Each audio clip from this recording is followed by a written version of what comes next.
Oh, all right. Welcome into the A to Z Sports Big Orange Game Day Reaction Show. Your halftime reaction, pretty much complete disaster, total garbage half, terrible. Tennessee down 23-7. You're getting blown out. And Tuscaloosa. I'm Charlie Burris. That's Jonathan Crompton. It should have been 16-14. Half-ending interception, pick six by Joey Aguilar. Bad throw, lame play call. Who am I to say any of this? It wasn't a bad play call. It was a bad ball. What a good play call, Crump. What a good play call. How? It's spider two wide banana, because if John Gruden calls it, everybody loves it. It's spider two wide banana. It's literally the play call in the West Coast offense. He throws the ball to the pylon. It's a touchdown. Watch this. Here's what I look at it. If he scores, is it a bad play call?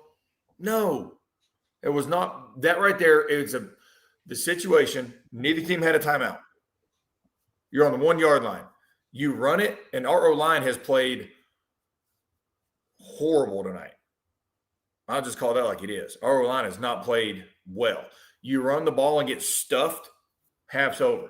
You throw the ball, you have two downs to throw it. 2 downs. So I'm not saying, look, I wouldn't have called it. If I'm throwing the football, I'm going to go spread right there and do my normal stuff. That's just me. But hell, right there, Arkansas just ran spider two wide banana for a touchdown. Was it a bad play call on the replay? No, everybody runs spider two wide banana on the 2 yard line. Bad ball. Listen, bad ball. You cannot leave that ball inside. Cannot leave that ball inside. Don't hate the play call though. And first off, whoever this other person, call me a name again to see what happens. Come at me like that. I don't care. I'll meet you and buy you lunch. Try to call me a name again. See how well that shit goes for you. Man. All I'm saying is our O-line played like trash. Our O-line has played horrible. Like, O-line's been terrible. Defense hasn't been that bad. You got a couple of stops. You got more stops than half I thought you were going to get. D-line's played well. DB's not so well. D-line's played well. This is just classic. We're getting closer, but our DBs are playing. It's like our DBs are playing not to lose rather than playing ball. But it's just, I mean, this is the classic Josh Heupel night road game. Like, so quintessentially that. Like, it just is down to an exact T. They suck. They suck in this spot. He sucks in this spot. They can play well. They can get down to the goal line, but they suck. Like, it's just something about this. This dude is, I don't want to say that he's cursed in this spot, because I think he coaches poorly in this spot. Like, I just think that it just is like, it's just something about this guy. Like, all right. So answer me this, because I love playing devil's advocate. I love it. Where in it is Josh Heupel getting bull rushed by 42 and tripping our quarterback? Where was that? Where's that coaching? No. Let me finish. I know. Let me finish. No. Let me finish. Where is it coaching that 42 has completely made the left side of our line look like middle school linemen? That's not coaching. That's having a little bit of intestinal fortitude and saying, dude's not going to run through my face, physically through my face, and put me on my rear end. Right? That's not coaching. Throw the ball outside on the 1 yard line. That's not coaching. Like, that's what I like. Well, that's what I'm trying to say. Is you got to stop putting certain things. You got to put on the players too. Certain times you just got to man up and make a play. None of that is coaching. They're not innocent, the players. But it's a trend over the course of a whole set of different players, though. Like, I'm not going to sit here and say that and stand for every time that we're down at half or we're down to this, that it's always a coach's fault. Like, I'm tired of that narrative. At a certain point, it's not always. But that's what we always talk about. I would just put it this way. this happens for years on end now over multiple sets of players. It's not like it's just, oh, there's one set of players. No, it's a 2022 South Carolina game. No, it's I mean, which one was it last year? It happened last year. And it's in his first season, his second, his third, his fourth. It happens always in this exact spot always. So what is it then?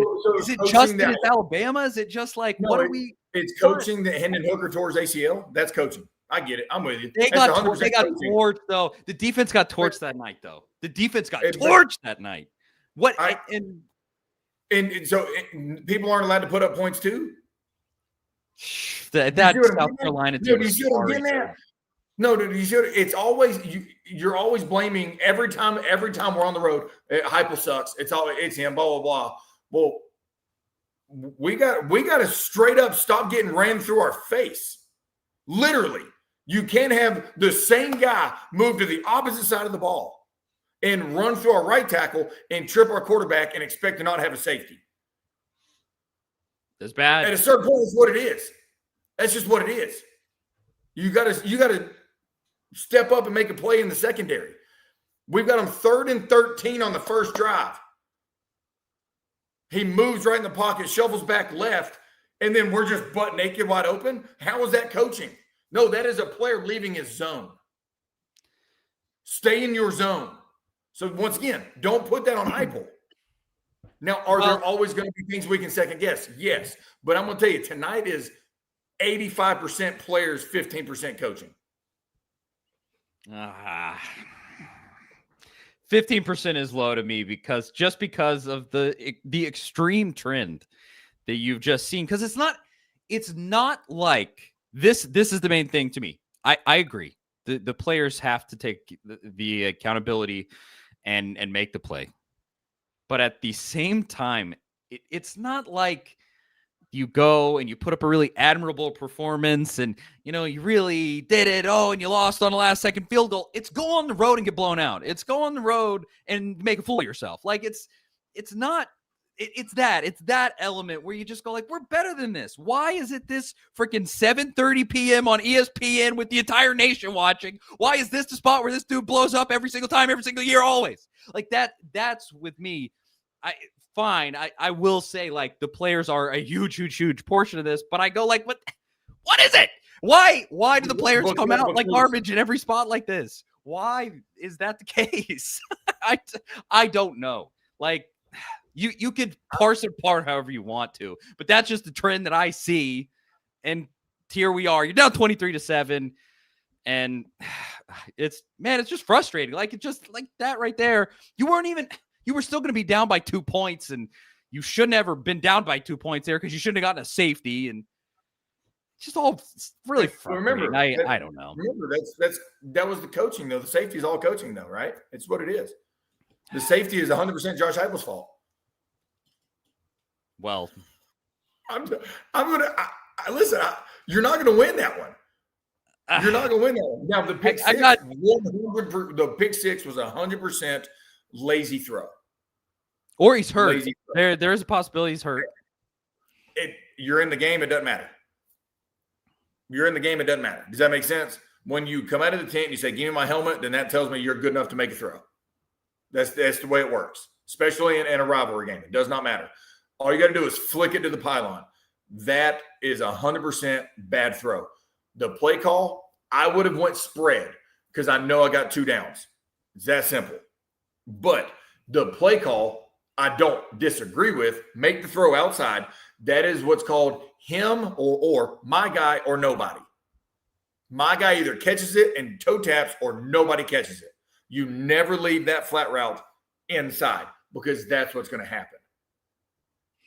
Well, that one is 100% on Joey. We have something interesting here because our paid segment at halftime, brought to you by the good folks at Lipscomb Sports Analytics Program, we kind of dive into usually the win percentage for Tennessee before that play, before the pick six. This will be interesting. It was, let's see, 78% for Alabama, 22% for Tennessee. So it was already it was bad news. Like I said, you would have still been down by 2. If we score, though, it probably goes to 60-40, 58-42, something like that. Correct. It is now at halftime. 95-5 Alabama. ESPN thinks the game's over. Basically. So let's talk about whether or not it actually is right after I tell you about Lipscomb Sports Analytics program. You don't want to know the sports analytics on this one, boy. Turn your passion for sports into a career with the Lipscomb University Sports Analytics grad program. It is online. You can be anywhere to analyze, strategize, and revolutionize with the Lipscomb Sports Analytics program. Turn your passion into a profession at Lipscomb. We're not just watching the game. We're changing how it's played through our innovative sports analytics program. Go to lipscomb.edu to learn more. So 95-5. I'll throw it to you, Carl. That's what ESPN says. 95% chance Bama. I might feel more or less the same. What win percentage would you put for Tennessee right now? Well, I mean, hell, it's not good. I mean, I'd say it's probably single digits, but 5, 6, 7, 8% max. It's been done already this year by other teams, but the biggest thing, what we can't do, I mean, honestly, for playoff purposes, we got to get this back within single digits, regardless of, like, you know what I'm saying? Because Vandy beating LSU today. No, listen, LSU is total frauds this year, but whatever. With Vandy beating LSU, if we get blown out, and if we lose to Bama more than Vandy lost to Bama, what was that, 16? If I'm guessing Something correct, like that. Yeah. Then that hurts us. You know what I'm saying? 30 to 14, I think, something like that. Yeah, I think it was something like that. So if we can get this back between 8 to 10 points, then that's going to be a good showing. And I don't think we drop a big amount, because what is Bama, number 6 right now? Yeah, they're number 6, so that we won't drop a lot. But obviously, I want to say we're going to come back and win, but I'm going to give it between 5 and 7%. I mean, it's just what it is. We still screw around and go 10-2. We can talk about after the game about playoffs. We're going to need help.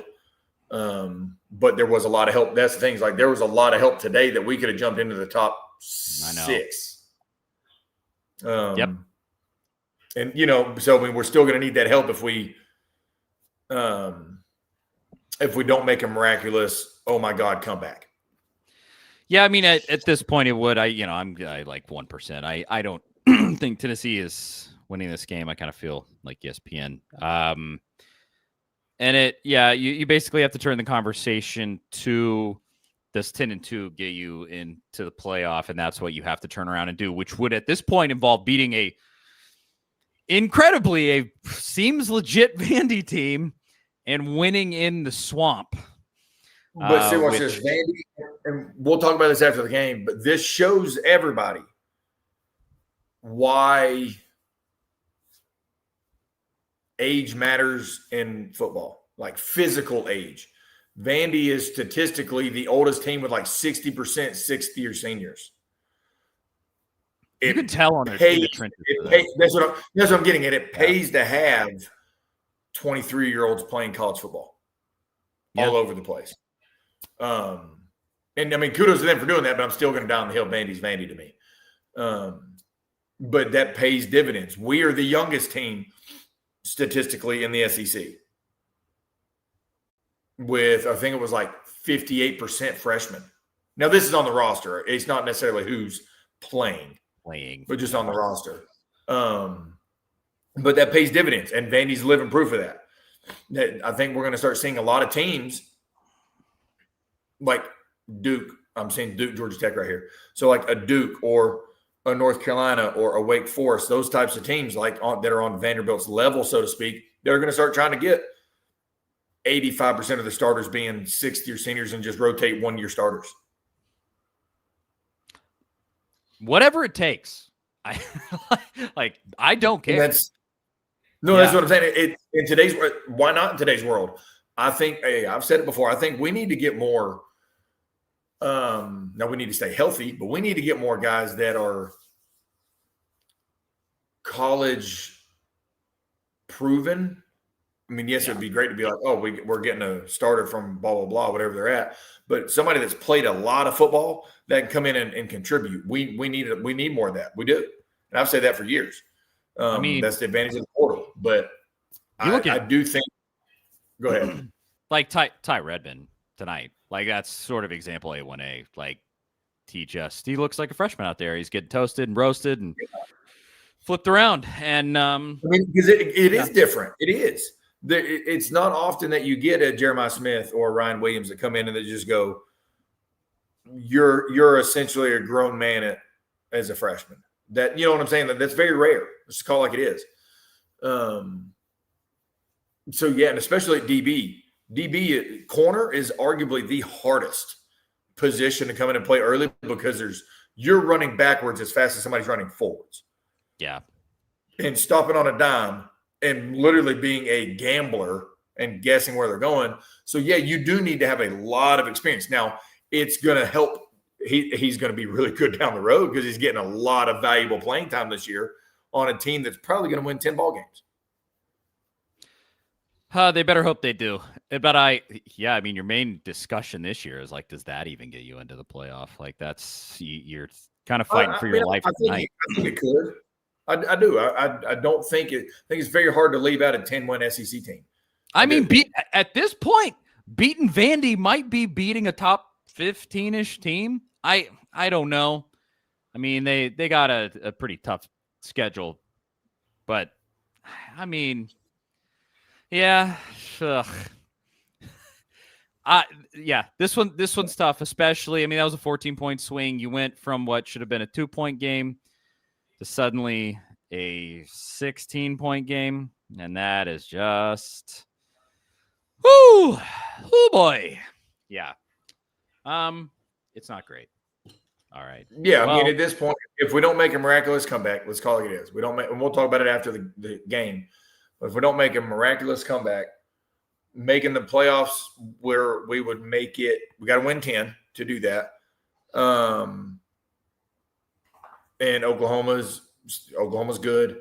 Florida is getting better, but I still don't think they're as good as us, but we got to beat them on the road. At that point, our best bet really is to make it as like a 10 seed. That's just my guess. Yeah.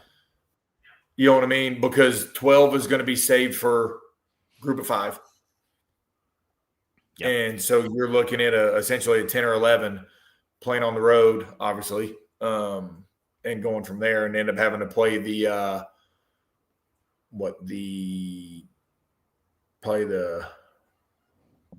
who would have the 1 seed? 5-12 gets the 1. So probably the 3 seed, somewhere in there, which is fine. Oh, I lost you.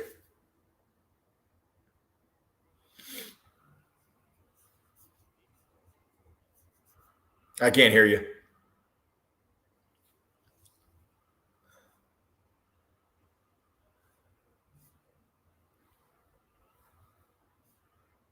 Yep. Second half's about to start right now anyway. So I'll just say we jump off here. We'll see everybody after the end of the game. Enjoy the second half.